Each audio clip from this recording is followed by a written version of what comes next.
Hey Wolfpack, today is April 17th, day 17 of Veda, and I wanted to talk to you quickly about a movie that I saw last night. I went and saw The Cabin in the Woods.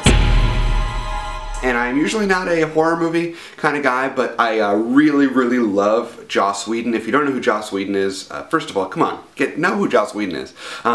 He did Buffy and Firefly and Angel, and he's directing the new Avengers movie that is just coming out. Anyway, so he co-wrote and produced this film, and it is, for those of you who have not seen the movie yet, very much Joss Whedon. It is very much Joss Whedon's take on horror. There's a lot of Dollhouse, which is another show that he did. In it, there's a lot of Buffy the Vampire Slayer. There's a lot of just good things that I like. It takes horror, and this is not spoiling anything, it takes horror and kind of deconstructs it a little bit and explains some things about horror movies, which I think is really cool and kind of like is a little bit more self-aware than your normal horror movie would be, and it also just stars all these really cool people, like Bradley Whitford from The West Wing. You know, it's basically like Josh Lyman in a horror movie is kind of unbeatable. And this is something really interesting that I just found out, that this movie was actually shot at the same time as season 1 of Dollhouse, meaning that the movie was shot in 2009.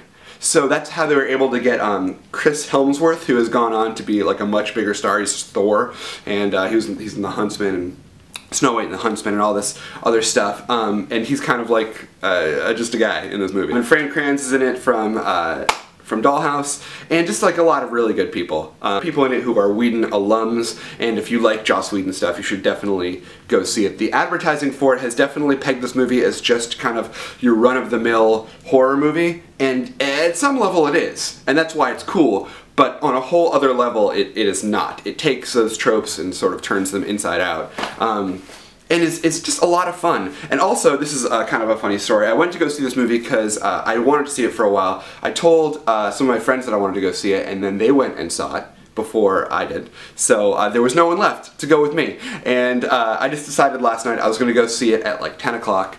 And there was one more showing at the theater by my house at 11 p.m. I go up and buy my ticket, and the woman's like, 11 p.m. Cabin in the Woods. That's the only thing that was left playing. So I go in, the only people there are the staff, and no one is in the theater. So I watched this movie entirely alone. It's a horror movie I just watched entirely alone in a dark theater. So there was like a lot of empty space behind me that creatures could come and it was it was a little bit scary. But anyway, so if you like Joss Whedon stuff, I highly recommend going to see The Cabin in the Woods. It is a lot of fun, and if you have seen it, let me know what you thought of it in the comments. Don't spoil anything, people, because it is a really great movie to go into not knowing very much. All you really need to know about the movie is 5 friends go into the woods for a weekend, and then some bad things happen. That's just about all I have for you today, so I hope that you're doing really well, and until I see you next, be brilliant.